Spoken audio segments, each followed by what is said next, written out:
welcome to the Danger Zone. It's Ashley.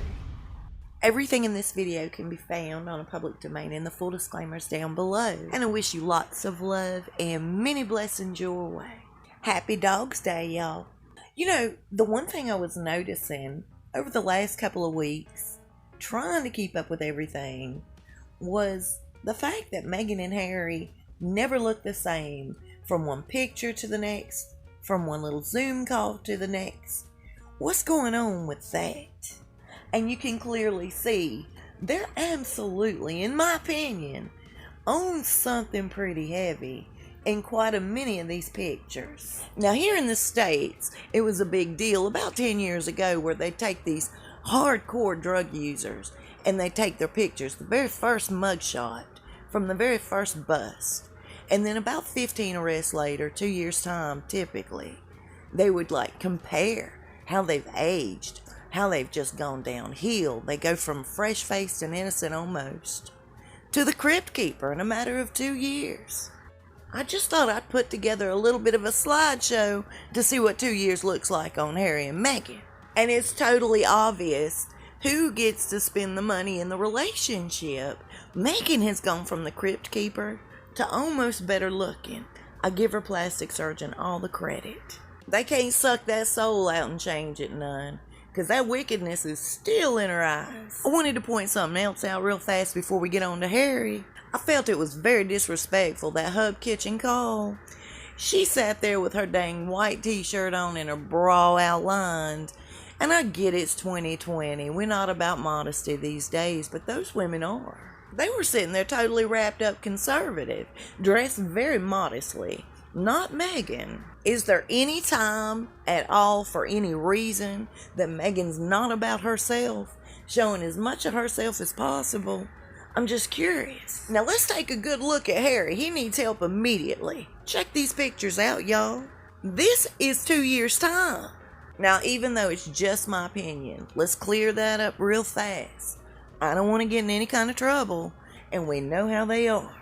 In my personal opinion, he's on something pretty stiff, pretty heavy. I feel like he's in a lot of trouble. I really do. And I think his appearance speaks volumes. Take a look at these pictures really fast. And keep in mind, they're partiers, heavy-duty partiers. I always remember back to what that French ambassador said, who lived directly across the street from him while she was, toting around that prosthetic belly. He told the press that day in and day out, they had cars lined up everywhere on any given day. Just party, party, party. And you know it hadn't stopped just because they moved to the States. As a matter of fact, I was told this morning, remember how he was hanging out with Adele every time Meghan turned around, she couldn't find Harry. He'd be off with Adele, drinking and having a good time with her. Well, that was causing major rifts between Harry and Meghan. They got in a fight so bad. Remember when they were staying at Tyler Perry's house before he got rid of them? Which, by the way, they took off and didn't even bother to clean up them privacy panels off his property. There goes another bridge burned. Anyway, so Meghan told him, you can't take off anymore. It's just not going to happen. So he's been going over there once a week. Meghan's been allowing him to hang out with Adele once a week, getting totally plastered. But I'm not fooled. I know Meghan's having her fun too. Look at them here in this picture. Do they look straight and sober to you? Nah, not to me either. I didn't even realize they were that jacked up when he took this goofy picture. Anyway, I guess it bugs me because it seems like every time we look at them nowadays, they don't even look the same. From one picture to the next in the same day. I've seen her go from Zoom call to Zoom call, 2 separate Zoom calls, same day, and don't even favor. Makes you wonder what's going on. And speaking of what's going on, listen to this. I want to say big old thank you to my sweet friend Shoshana. Okay, so they get up with Baby to Baby only because anybody who's anybody in Tinseltown is on the board of directors for Baby to Baby. In other words, Meghan found herself a little crack to slide into, trying to hobnob. Now, according to Baby to Baby's website, they provide children 0 to 12 in poverty situations with essentials. I really hope that's the case, but listen to this. To the average person that don't know any better, they see Meghan and Harry passing out school supplies to quote-unquote underprivileged children. And the reality of that situation is this. They were there to peddle Royal Jelly's face mask and get a good photo op. How do I know? Here's what was told to me. Number one, they weren't there no time. And number two, it was told to me this morning that she had stipulations on which cars she would have her pictures taken with. In other words, she didn't want her picture taken with a hoopty. And I got to looking at the cars for these underprivileged children. Looks kind of staged to me, does it to you? Sure is a nice car for an underprivileged family in poverty. And she wouldn't allow just anybody to speak to her either. That sucks.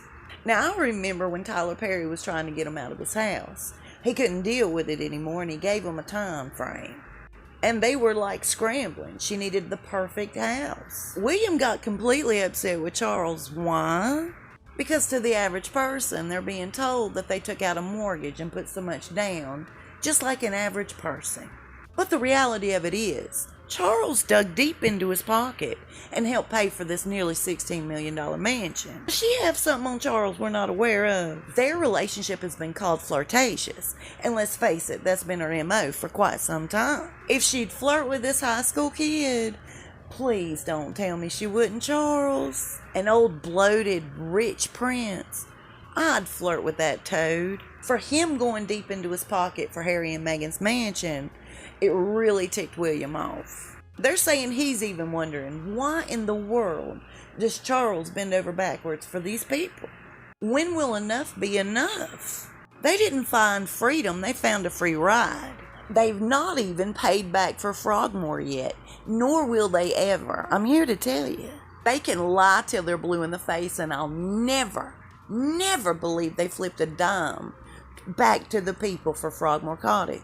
Never. Now, according to this article, William is absolutely furious that his dad bailed him out yet again. And this has caused Charles and William not to speak. It says in this article, when William found out that his dad bought this house, he exploded and confronted Charles. And Charles screamed back at him and said, "Hey, it's none of your business." And it goes on to say that Charles is happy to bail him out versus let him fail. How sick is that? Here's something else that's kind of sickening to me that I'd like to talk about before we wrap it up. She sat down today in the yard with Gloria Steinem. She's sitting in a $200 t-shirt, a $250 pair of slacks, a $350 pair of sandals, and a $12 straw hat. None of that makes sense to me. But that's neither here nor there. Let's get on with it. If there's one thing I can't stand, it's butt kissing. And you know what, you guys? It seemed to me like Gloria Steinem was the one doing the kissing. She says to Meghan, "Welcome home. Welcome home. It's glad to have you back home." Meghan's not from Santa Barbara. And that's when Meghan said it's good to be back home for many reasons. And after that, she really didn't have much to say until she decided to allow everybody in on the fact that, oh my gosh, Harry is just the best dad, the best example of a feminist for our son Archie. I didn't know whether to puke or fall off my chair. Now, we'll get back to that in just a second. I want to talk about Gloria real fast. Seems like Gloria and Meghan are one and the same. I don't call her a feminist at all, just as I don't Meghan. Back in the 60s, she went undercover as a Playboy bunny. She was a journalist. That's how she got her start. She spent a lot of years hounding the fact that women needed to vote. Women needed to be equal. Then she says something that set her back about 100 years, in my opinion, saying that bitch, slut, and whore is coming back. And it's okay. We're allowed to use those words as women. It's okay for us women to call ourselves bitch, sluts, and whores. See, I don't think that's okay at all. I think that's a massive setback. In fact, she calls herself the slut from the East. She joked in an interview one time that her tombstone would read, "The slut from the East," saying she was allowed to say that. She's a woman after all. Just somebody I truly wouldn't look up to. Little sit down in the backyard was nothing more than propaganda, trying to win the young votes. They need all they can get. I don't take Meghan serious as a feminist either. For a woman to use a man as a lily pad to get to the top, That's no kind of a strong, powerful woman, not in my opinion. Speaking of strong, powerful women, let's get back to Harry as a feminist. There's this strong, powerful dominatrix that spilled the beans on little Harry during his Las Vegas partying. She went on to say how Harry and his buddies enjoyed their kinky light bondage. You know the party. He had the cocaine dealer and the hooker there.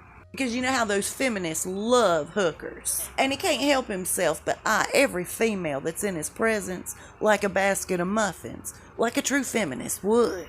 Or grope them when they weren't expecting it. That's a true feminist. Now, in his 20s, he spent a lot of time at a particular nightclub that had an X-rated show on the regular. This X-rated show was all about disrespecting a female. They said that was one of his most favorite places to hang out. And let's not forget him being a feminist, how he spoke to his elderly grandmother, telling her to suck it up whether she liked Meghan or not. They were getting married. So they're trying to make us believe that this disrespectful punk, that's totally disrespectful to all women in his path, is a true feminist, a perfect example for his son, Murchie. Just proves they're dang liars. They're frauds. Speaking of lies and frauds, the media was all abuzz today about how happy Meghan looked. She just looks like she's happier than she's ever been. Why wouldn't she be? Look at everything she's acquired in a matter of 2 years. That house is in her name solely. It has Harry nowhere on it. This entire situation blows my mind. She did say one of the dumbest things today. After, of course, she said this. I look at our son and what a beautiful example that he gets to grow up with, a father who is so comfortable owning that as part of his own self-identification. Talking about him being a feminist. Okay. But she ended it like this. Women should be linked, not ranked. That's coming from somebody who goes by the Duchess of Sussex. You don't even know what she's saying. After her plastic surgery healed up, have you noticed? They moved to the States for privacy. We've seen more of them in the last 3 months than we ever did during their time in the royal family. Just another piece of evidence that they're dang frauds. Okay, I've talked way too much, but I'm so glad to be back. I really hope y'all are having a good day today. I'll see you soon and we'll talk fast. Please stay safe and be blessed.